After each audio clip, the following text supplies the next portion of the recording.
بسم الله الرحمن الرحيم. يا أيها الذين آمنوا لا تتخذوا عدوي وعدوكم أولياء تلقون إليهم بالمودة وقد كفروا بما جاءكم من الحق يخرجون الرسول وإياكم أن تؤمنوا بالله ربكم إن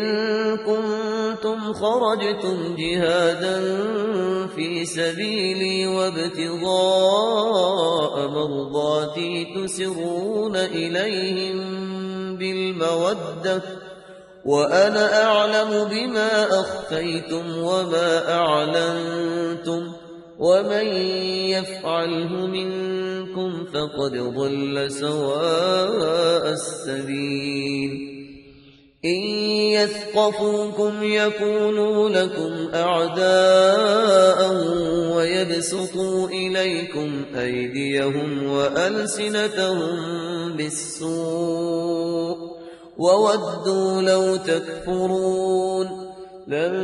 تنفعكم أرحامكم ولا أولادكم يوم القيامة يفصل بينكم والله بما تعملون بصير. قد كانت لكم أسوة حسنة في إبراهيم والذين معه إذ قالوا لقومهم إنا براء منكم ومما تعبدون من دون الله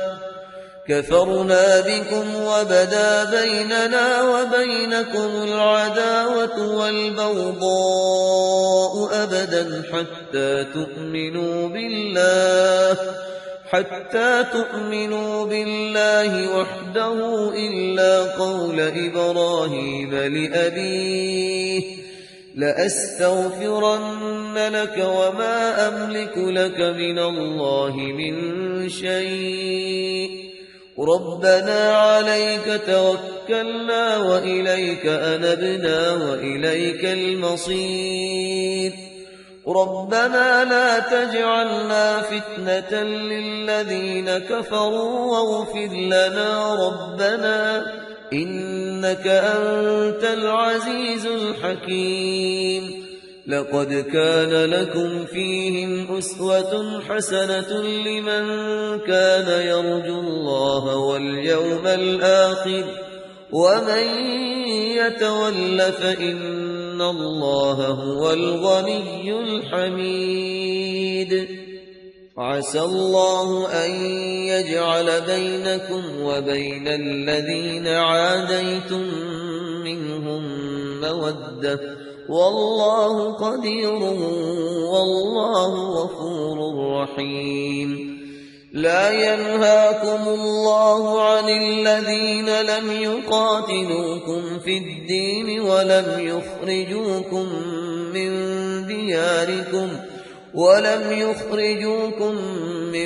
دياركم أن تبروهم وتقسطوا إليهم إن الله يحب المقسطين. إنما ينهاكم الله عن الذين قاتلوكم في الدين وأخرجوكم من دياركم وظاهروا على إخراجكم أن تولوهم ومن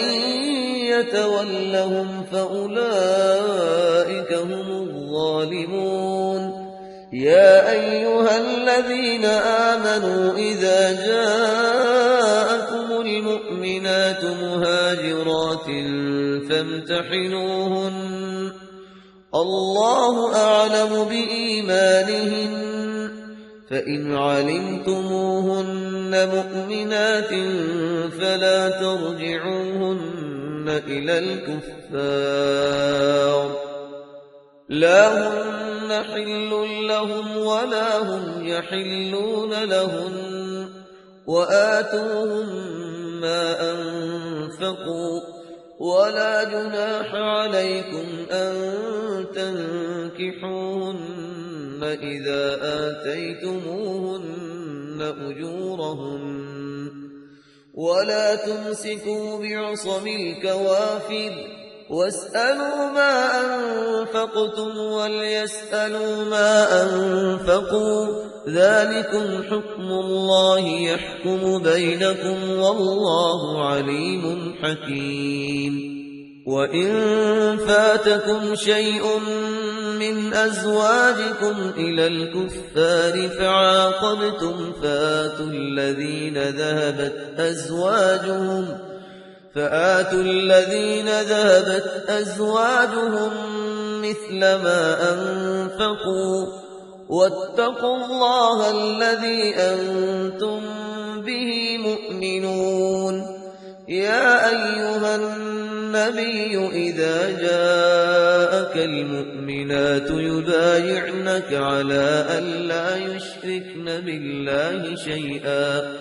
ولا يسرقن ولا يزنين ولا يقتلن أولادهن ولا يأتين ببهتان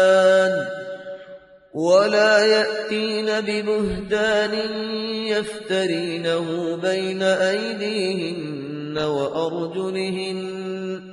ولا يعصينك في معروف فبايعهن واستغفر لهن الله إن الله غفور رحيم يا أيها الذين آمنوا لا تتولوا قوما غضب الله عليهم قد يئسوا من الآخرة كما يئس الكفار من أصحاب القبور